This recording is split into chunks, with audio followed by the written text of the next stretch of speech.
शांति। आज 9 दिसंबर 2024 की बाबा की साकार मुरली है। मुरली के महावाक्य हैं, मीठे बच्चे, विनाश के पहले सबको बाप का परिचय देना है। धारणा कर दूसरों को समझो, तब ऊंच पद मिल सकेगा। प्रश्न है, राजयोगी स्टूडेंट को बाप का डायरेक्शन क्या है? उत्तर है, तुम्हें डायरेक्शन है कि एक बाप का बनकर फिर औरों से दिल नहीं लगानी है। प्रतिज्ञा कर फिर पतित नहीं बनना है। तुम ऐसा संपूर्ण पावन बन जाओ जो बाप और टीचर की याद स्वतः निरंतर बनी रहे। एक बाप से ही प्यार करो, उसे ही याद करो तो तुम्हें बहुत ताकत मिलती रहेगी। ओम शांति।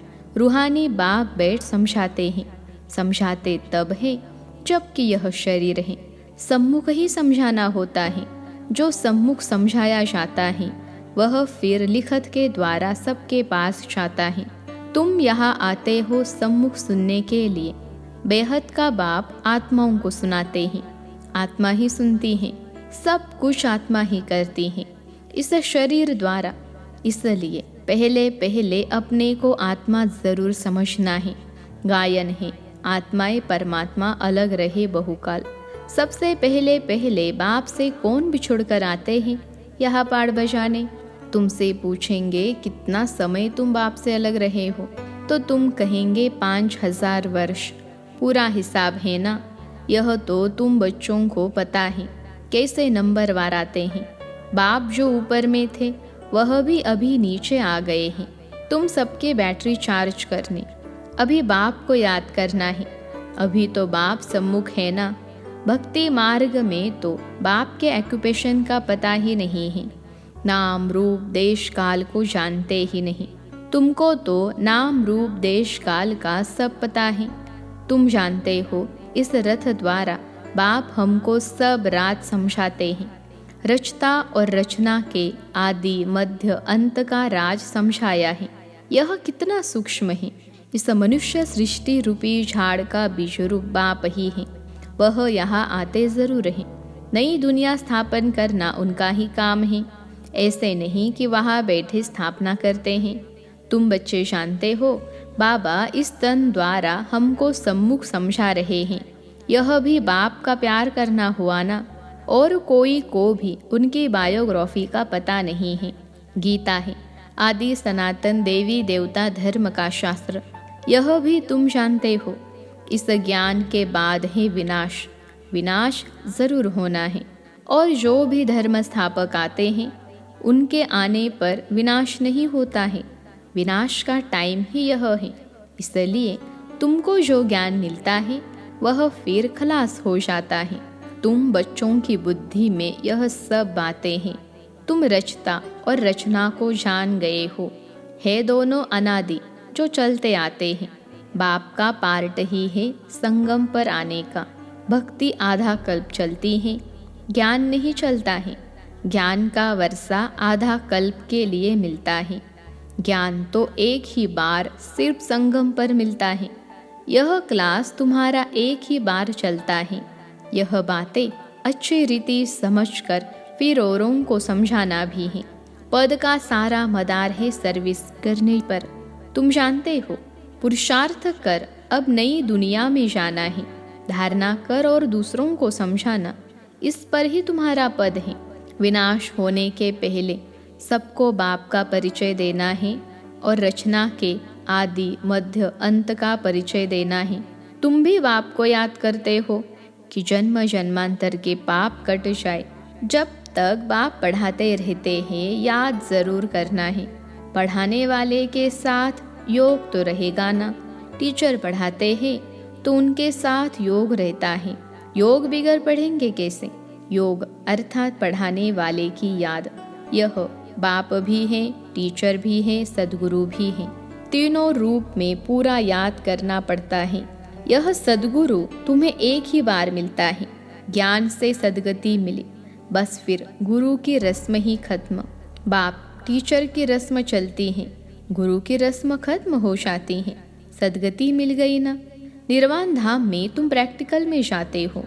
फिर अपने समय पर पाठ बजाने आएंगे। मुक्ति जीवन मुक्ति दोनों तुमको मिल जाती हैं। मुक्ति भी ज़रूर मिलती हैं। थोड़े समय के लिए घर जाकर रहेंगे। यहाँ तो शरीर से पाठ बजाना पड़ता है। पिछाड़ी में सब पाठधारी आ जाएंगे। नाटक जब पूरा होता है तो सब एक्टर स्टेज पर आ जाते हैं। अभी भी सब एक्टर स्टेज पर आकर इकट्ठे हुए हैं। कितना घोर घमसान है। सतयुग आदि में इतना घोर घमसान नहीं था। अभी तो कितनी अशांति है। तो अब जैसे बाप को सृष्टि चक्र की नॉलेज है तो बच्चों को भी नॉलेज है। बीज को नॉलेज है ना, हमारा झाड़ कैसे वृद्धि को पाकर फिर खत्म होता है।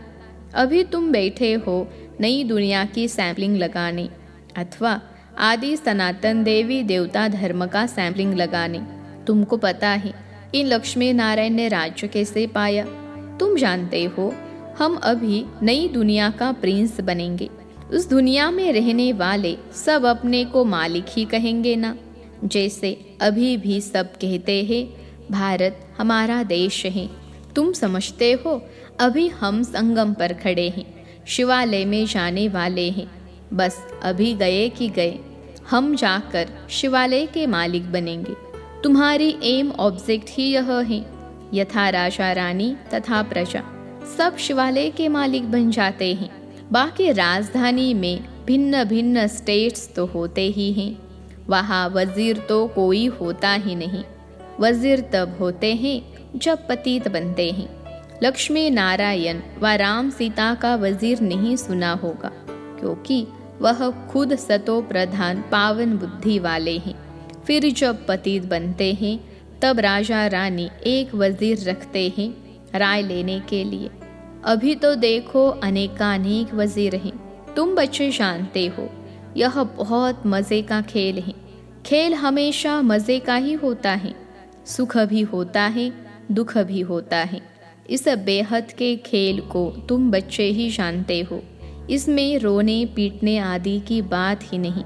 गाते भी है बीती सो बीती देखो, बनी बनाई बन रही।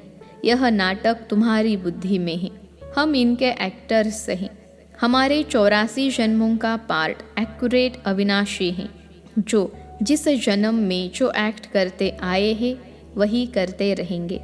आज से 5000 वर्ष पहले भी तुमको यही कहा था कि अपने को आत्मा समझो। गीता में भी अक्षर हैं।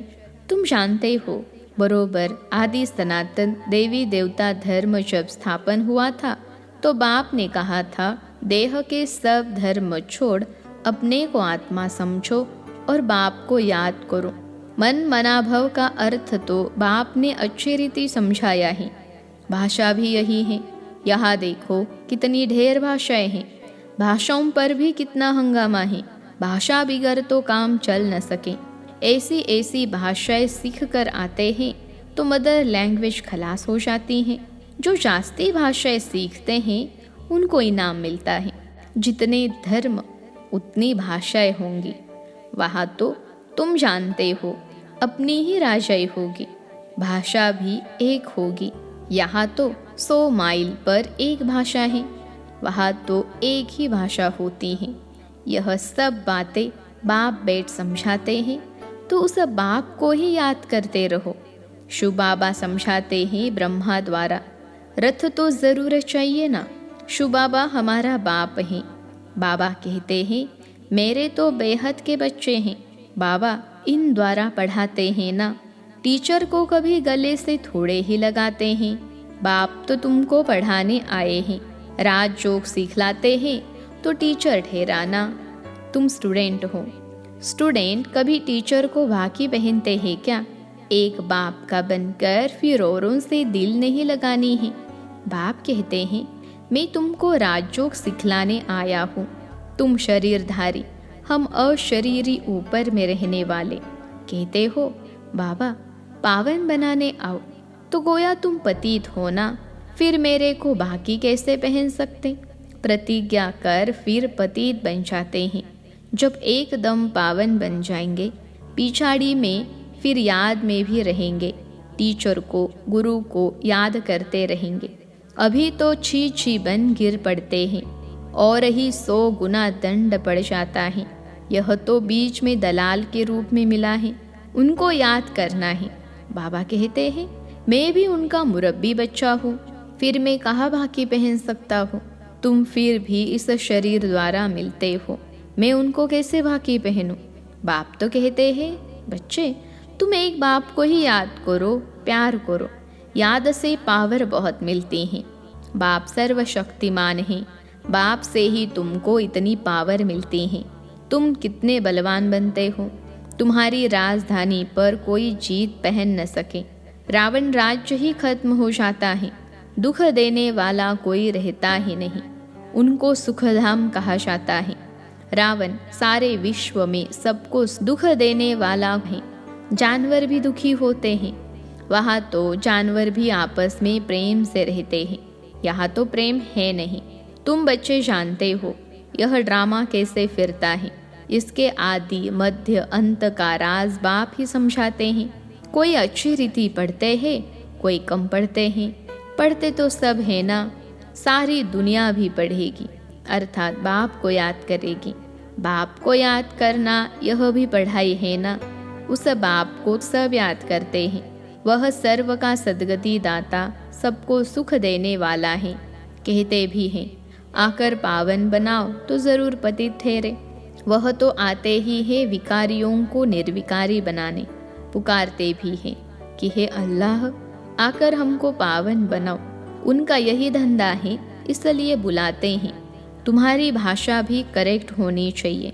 वो लोग कहते हैं अल्लाह, वह कहते हैं गॉड, गॉड फादर भी कहते हैं। पिछाड़ी वालों की बुद्धि फिर भी अच्छी रहती है, इतना दुख नहीं उठाते।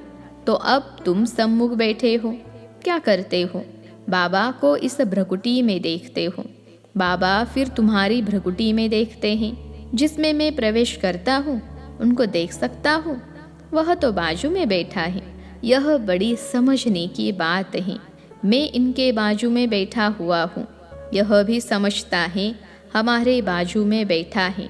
तुम कहेंगे हम सामने दो को देखते हैं, बाप और दादा दोनों आत्मा को देखते हो। तुम्हारे में ज्ञान है। बाप दादा किसको कहते हैं? आत्मा सामने बैठी है। भक्ति मार्ग में तो आंखें बंद कर बैठ सुनते हैं। पढ़ाई कोई ऐसे थोड़े ही होती है, टीचर को तो देखना पड़े ना। यह तो बाप भी है, टीचर भी है, तो सामने देखना होता है। सामने बैठे और आंखें बंद हो झुटका खाते रहें, ऐसी पढ़ाई तो होती नहीं।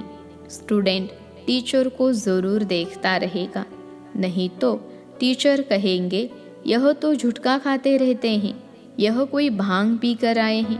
तुम्हारी बुद्धि में है, बाबा इस तन में है। मैं बाबा को देखता हूँ। बाबा समझाते हैं यह क्लास कॉमन नहीं है जो कोई आंख बंद कर बैठे। स्कूल में कभी कोई आंखें बंद करके बैठते हैं क्या? और सत्संगों को स्कूल नहीं कहा जाता है। भल गीता बैठ सुनाते हैं, परंतु उसको स्कूल नहीं कहा जाता। वह कोई बाप थोड़े ही है जिसको देखे। कोई कोई शिव के भक्त होते हैं तो शिव को ही याद करते हैं, कान से कथा सुनते रहते। शिव की भक्ति करने वालों को शिव को ही याद करना पड़े। कोई भी सत्संग में प्रश्न उत्तर आदि नहीं होता है, यहाँ होता है। यहाँ तुम्हारी आमदनी बहुत है, आमदनी में कभी उबासी नहीं आ सकती। धन मिलता है ना तो खुशी होती है, उबासी गम की निशानी है। बीमार होगा व देवाला निकला होगा तो उबासी आती रहेगी। पैसा मिलता रहेगा तो कभी उबासी नहीं आएगी। बाबा व्यापारी भी हैं। रात को स्टीमर आते थे तो रात को जागना पड़ता था। कोई कोई बेगम रात को आती है तो सिर्फ फीमेल के लिए ही खुला रहता है। बाबा भी कहते हैं प्रदर्शनी आदि में फीमेल्स के लिए खास दिन रखो तो बहुत आएंगी। पर्दे नशीन भी आएंगी, बहुत पर्दे नशीन रहती हैं। मोटर में भी पर्दा रहता है। यहाँ तो आत्मा की बात है। ज्ञान मिल गया तो पर्दा भी खुल जाएगा। सतयुग में पर्दा आदि होता नहीं, यह तो प्रवृत्ति मार्ग का ज्ञान है ना। अच्छा, मीठे मीठे सिखिलते बच्चों प्रति माता पिता बाप दादा का याद प्यार और गुड मॉर्निंग। रूहानी बाप की रूहानी बच्चों को नमस्ते। हम रूहानी बच्चों की सिखिलते रूहानी माता पिता बाप दादा को याद प्यार, गुड मॉर्निंग और नमस्ते बाबा नमस्ते। धारणा के लिए मुख्य सार पहली पॉइंट है, यह खेल बड़ा मज़े का बना हुआ है। इसमें सुख और दुख का पाठ नूंदा हुआ है, इसलिए रोने पीटने की बात नहीं। बुद्धि में रहें, बनी बनाई बन रही, बीती का चिंतन नहीं करना है। दूसरी पॉइंट है, यह कॉमन क्लास नहीं है, इसमें आंखें बंद करके नहीं बैठना है। टीचर को सामने देखना है, उबासी आदि नहीं लेनी है। उबासी गम यानी दुख की निशानी है। आज का वरदान है, संतुष्टता के 3 सर्टिफिकेट ले। अपने योगी जीवन का प्रभाव डालने वाले सहज योगी भव। संतुष्टता के 3 सर्टिफिकेट ले। अपने योगी जीवन का प्रभाव डालने वाले सहज योगी भव। विश्लेषण है, संतुष्टता योगी जीवन का विशेष लक्ष्य है। जो सदा संतुष्ट रहते और सर्व को संतुष्ट करते हैं, उनके योगी जीवन का प्रभाव दूसरों पर स्वतः पड़ता है। जैसे साइंस के साधनों का वायुमंडल पर प्रभाव पड़ता है, ऐसे सहज योगी जीवन का भी प्रभाव होता है। योगी जीवन के 3 सर्टिफिकेट हैं, एक स्व से संतुष्ट, दूसरा बाप संतुष्ट और तीसरा लौकिक अलौकिक परिवार संतुष्ट। आज का स्लोगन है, स्वराज्य का तिलक, विश्व कल्याण का ताज और स्थिति के तख्त पर विराजमान रहने वाले ही राजयोगी हैं। स्वराज्य का तिलक, विश्व कल्याण का ताज और स्थिति के तख्त पर विराजमान रहने वाले ही राजयोगी हैं। अच्छा, ओम शांति।